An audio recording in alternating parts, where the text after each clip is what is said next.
Hello. Back when I had my beautiful long hair, I went with my dad to London, in England. Now London is pretty self-explanatory. It's the largest city in Britain, and also the capital city of an empire which spanned 25% of the world's land surface. And in so doing, people from all over the world came to London or harbors and mixed together and created sort of a new type of culture. And this is reflected in the atmosphere and the sights which you can see in London. The first thing I'd like to talk about is this church called Westminster Abbey. Now, Westminster Abbey has actually not been an abbey for the past 500 years or so, but that's beside the point. It was where all the English kings were coronated. It was the center of royal power. It was like the connection between the monarchy and God. And it was built in like the 12th or the 13th century by King Henry III, and it still looks really new, and in fact they add a lot of modern stuff to it. For example, above the main doorway, there are statues of modern martyrs, like for example Martin Luther King Jr. Another famous London church is St. Paul's Cathedral.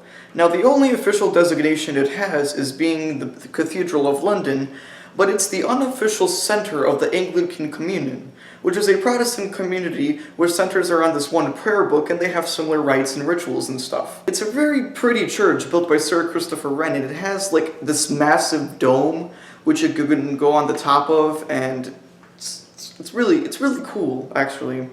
I mean, I just went to Rome, so for me that's nothing, but for people who are so used to secular London and seeing that church, you know, it's a good difference. And of course there's the Houses of Parliament, which is pretty self-explanatory.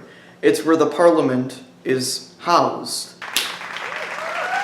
And while it does look pretty freaking gothic, it's actually built in the 19th century as a restoration of this palace that had burned down. However, there was one part of the building, St. Stephen's Hall, which was built by like William the Conqueror or something. In fact, St. Stephen's Hall is so historical that they decided to save it rather than the House of Commons during the Blitz of 1940, during World War II. And of course, one of the main attractions in London is Buckingham Palace, which is the official residence and office of Her Majesty the Queen, and where you can see changing of the guard, and you can also see the very spectacular sight of every single tourist in London in one spot. And to be honest, I've seen better displays of like showmanship and precision and discipline from the people in Washington, D.C. guarding the Tomb of the Unknown Soldier. So, I mean, those British guards, they're famous, but I like American guards better. And finally, there's the more scholarly things. Like, for example, the British Museum, where you can see like stuff from like 2,000 years ago, which was a gift of foreign governments to Her Majesty the Queen. And of course there's the British Museum, where there's other gifts except in paper literature. So for example, there's the first printed book ever conceived by man by the Chinese, there's the Gutenberg Bible, which defies explanation, so on and so forth. And it was really interesting to have all those treasures in one room. And of course there's the National Gallery, which has stuff by like Michelangelo and like Leonardo da Vinci and Raphael and Turner, even though the British hate him, and it's all for free and it's all very central. But the most important sight that you can see in London is London itself, because all the other towns in Britain had two things to offer. Either they were a market town, or they were poor, or they were both.